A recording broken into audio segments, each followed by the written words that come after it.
जय महाकाल जय भारत माता। आज हूँ महाकाल वार्तार 15तम अध्याय 15तम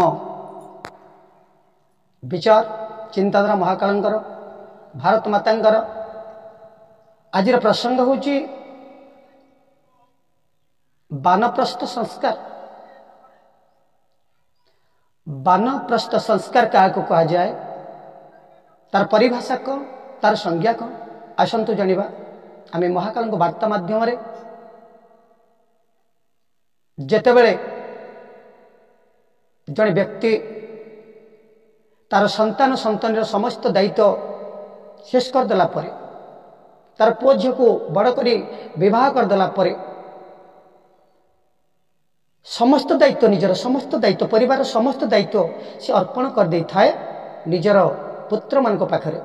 सेतेबेले से व्यक्ति पाखरे आ परिवार दायित्व किसी से रखी न थाए, कहीं ना से जानी जाई थाए जे ता पुत्र माने वर्तमान विवाह हो सारी आउ घर दायित्व को तांको निज निजर दायित्व को ठीक भाव में बुझिबार सामर्थ्य तांको भितर हो सारी।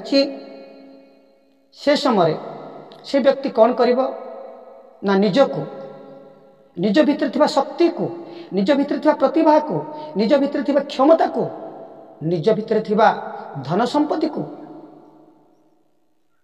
समाज पाखरे समर्पण करे, सामाजिक दायित्व को निजर कांधरे लदी, राष्ट्र दायित्व को जर कांधरे लदी, विश्वर दायित्व को जर कांधरे मुंडे राष्ट्र सर्वांगीन उन्नति पाई, समाज सर्वांगीन उन्नति पाई, व्यक्तिर समाज सर्वांगीन उन्नति पाई, सर्वांगीन विकास पाई से कौन करि थाए निजर क्षमता, निजर धन संपत्ति क्षमता प्रतिभा सबु किछि समर्पण कर दी थाए भारत माता श्रीचरण तले, महाकाल श्रीचरण पाद पद न। से समय ता पाखरे कौन प्रकार पारिवारिक दायित्व न थाए, आउ पारिवारिक दायित्व को से निज संतान संतानी को अर्पण कर दे से समाज दायित्व नहीं था संपूर्ण भाव में।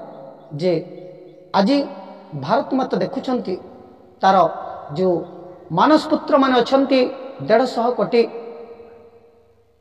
से देखुंट भारत माता तांकर भी तो लक्ष्य थिला, माँ गोटे लक्ष्य अच्छी ना नहीं जे तांको पुत्र माने गोटे महान हेबे, महापुरुष हेबे, से तार संस्कृति को रक्षा करेंगे,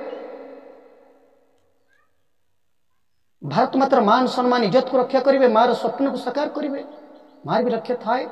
किंतु समय चक्र आंभे माने से लक्ष्य को पूरण करी न थाओ, जानी सेठारु आमे मुह मोड़ी नहीं थाऊ।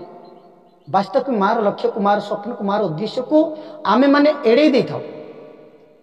ताले समय आसी थाए वानप्रस्थ समय, जेतेबेले आमे निजर दायित्व को निजर संतान मान को अर्पण कर देबा, तापरे मां से स्वप्न को पूरण करने पाई हमको कौन करने को पड़िबो, राष्ट्र पाई, माँ पाई, समाज पाई हमको कौन करने पड़िबो। निज भीतर जो सामर्थ्य अच्छी, जो योग्यता अच्छी, जो प्रतिभा अच्छी, जो धन संपत्ति अच्छी, आम ताको कौन करवा समाज पाखे समर्पण करदेबा। समाज प्रत्येक व्यक्तिंकर केमिति संस्कार कर जीवो, केमिति श्रद्धारे जीवो, से मानको किंतु बुझा जीवो। जन लोक भूल रास्तार जाउछि ताको किंतु ठीक रास्तार आनिबा, एटा होछि वानप्रस्थ संस्कार। ताको कहती जे निजर परिवार दायित्व को छाड़ी जेते व्यक्ति सामाजिक दायित्व को निर्वाह करता निज मुंड उपरे, ताको कहती वानप्रस्थ संस्कार। आउ समय अनुसार ये वानप्रस्थ संस्कार आवश्यकता निहाती अच्छी, निहाती आवश्यक मध्य।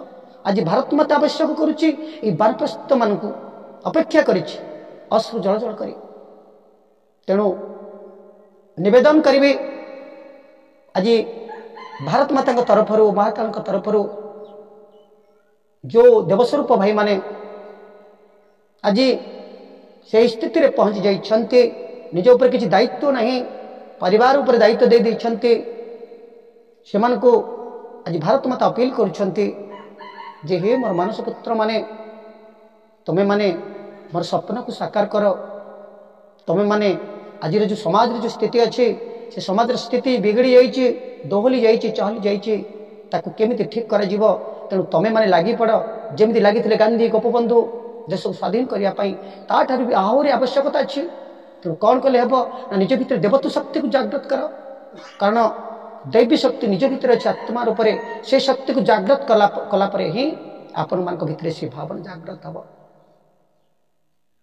मोर देवी स्वरूप माँ मैंने तथा देवस्वरूप भाई मैंने निवेदन करेंगे, जदि आम भिडियो को भल लगी थाए, जदि भारत माता विचार को आपण मान भल लगी थाए, महाकाल वार्ता को भल लगी थाए, निश्चित भाव में लाइक गोटे करेंगे, सब्सक्राइब करेंगे, कमेंट करने को भूलिए नहीं। जय श्री राम, जय महाकाल, जय भारत माता।